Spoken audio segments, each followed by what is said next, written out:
Hello, dear students. I hope you are all doing well. The wait is over. The practice batch is here. It's time to gear up and focus on honing your skills. In this batch, you will get dictations from SSC's previous years, including 2024, 23, 22, and beyond. Each video will feature dictation from one shift.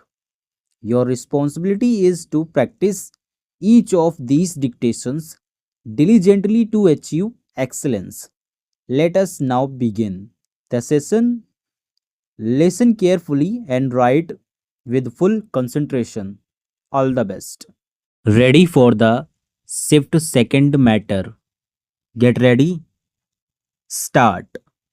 Our primary task should be to ensure that our society may draw inspiration from the Constitution and our Constitution may become the priceless possession of the common man, thus leading to the progressive socialization of our Constitution and increasing constitutionalization of our society and to the consequent removal of walls of alienation and the reduction of distances between the citizen or the constitution.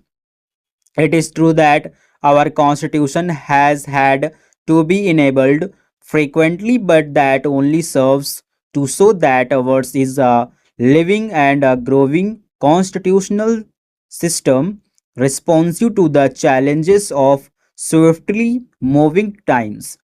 To a large extent, many of the constitutional amendments came in the train of territorial changes, reorganization of states, judicial decisions, and land reforms. In several cases, the amendments were necessitated by pressing social urgent necessities and were affected for the implementation of the directive principles of state policy. The amendment have, however, not in any way changed the essential identity of our constitution. I may add that basically the amending process helps to facilitate the infusion of contemporary perceptions into the constitution and is an essential part of the crucible of constitutional dynamics. The relative flexibility of our constitution is indeed its greatest strength, preventing it from becoming an intolerable millstone around the neck of each successive generation and at the same time enabling it to renew and reinforce itself. We have established a secular state as an enlightened and authentic expression of our traditions of tolerance and as an embodiment of the composite culture of India. The Constitution decrees that the state should honor all religions without preferring or promoting one at the cost of another and at the educational, linguistic, and cultural rights of all sections of the people, thus protecting our pluralism and fostering unity in diversity and autonomy within integration. Our constitution is sworn to protect the dignity of man, the fundamental rights guaranteed by the constitution and the directive principles which are recognized to be fundamental in the governance of the country constitute the core and the conscience of our free and open society, striving to achieve social justice, rule of law, and equality of opportunity. No doubt, we have miles and miles to go and many promises to keep, and we have many difficulties to surmount around us. Democracy is the pulsating passion of our constitution.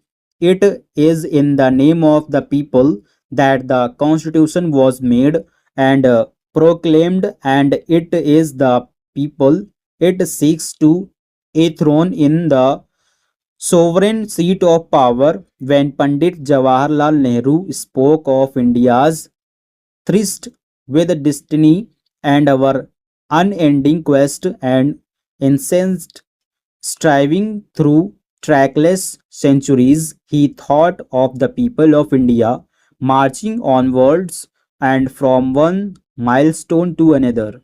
The people and their welfare is what the Constitution is committed to. It is in the service of the teeming millions that the Constitution makes its convenience. The father of the nation gave us a talisman and asked us to recall the face of the poorest and the weakest man in any moment of doubt or difficulty. Referring to Bapu and his message, Pandit Jawaharlal Nehru has said, on the eve of our independence, in words which have the same resonance and relevance today. The ambition of the greatest man of our generation has been to wipe every tear from every eye that may be beyond us, but as long as there are tears and suffering, so long our work will not be over. And that is the pledge which tolls and reverberates for us continually. And that is pledge we must rededicate ourselves to redeem.